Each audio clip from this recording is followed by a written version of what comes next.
ভারতের কাছে হারানো প্রায় ২০০ একর জমির মালিকানা ফিরে পেতে যাচ্ছে বাংলাদেশ। রোববার ১৫ সেপ্টেম্বর অনুষ্ঠিত ভারত ও বাংলাদেশ সীমান্তরক্ষী বাহিনী ঊর্ধ্বতন কর্মকর্তাদের সঙ্গে এক বৈঠকে সিদ্ধান্ত হয়। বিজিবির ৪৭ ব্যাটালিয়নের অধিনায়ক লেফটেন্যান্ট কর্নেল মোহাম্মদ মাহবুব মোর্শেদ রহমান বিষয়টি নিশ্চিত করেছেন। বিএসএফ এর আহ্বানে ভারত বাংলাদেশ সীমান্তের কুষ্টিয়া দৌলতপুর উপজেলার মহিষকুণ্ডির জামালপুর বিওপি সীমান্ত পিলার ১৫২/৭S থেকে আনুমানিক ১৫০ গজ ভারতের অভ্যন্তরে দুই দেশের সীমান্তরক্ষী বাহিনীর মধ্যে এই বৈঠক অনুষ্ঠিত হয়। এতে বিবাদমান জমিগুলো নিয়ে গুরুত্বপূর্ণ আলোচনা হয়। এছাড়াও সীমান্তে হত্যা বন্ধ, মাদক পাচার রোধে দুই দেশের মধ্যে গুরুত্বপূর্ণ আলোচনার সমাধানের পথ বের করা হয় এবং দুই দেশই সীমান্ত নিরাপদ রাখতে কঠোর ভূমিকা পালন করবে।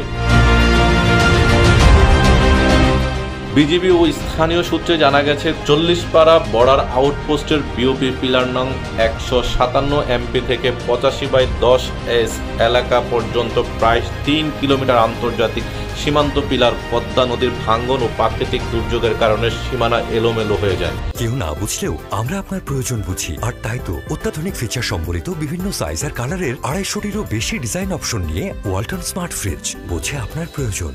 বিজিবির ৪৭ ব্যাটালিয়নের অধিনায়ক লেফটেন্যান্ট কর্নেল মোহাম্মদ মাহবুব মোর্শেদ রহমান বলেন, প্রায় ৩ কিলোমিটার আন্তর্জাতিক সীমানার যে গড়মিল রয়েছে তা নিয়ে চলতি বছর ১০ই ফেব্রুয়ারি উভয় দেশের সার্ভেয়ার ও বিজিবি বিএসএফ কর্তৃপক্ষের সিদ্ধান্ত অনুযায়ী ভারতের অভ্যন্তরে বাংলাদেশের আনুমানিক প্রায় ২০০ একর জমি এবং বাংলাদেশের অভ্যন্তরে ভারতের আনুমানিক প্রায় ৪০ একর জমির গড়মিল রয়েছে, যা আগামী অক্টোবরে একটি সুবিধাজনক সময়ে উভয় দেশের সার্ভেয়ার, বিজিবি ও বিএসএফ এর উপস্থিতিতে পুনরায় জরিপ করে প্রকৃত মালিকদের কাছে হস্তান্তর করতে উভয় ব্যাটালিয়নের কমান্ডাররা একমত হন।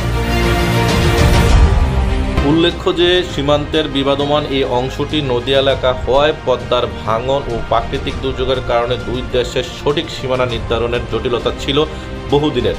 দুই দেশের প্রচেষ্টায় তার সমাধানের সম্ভাবনা দেখা দিয়েছে।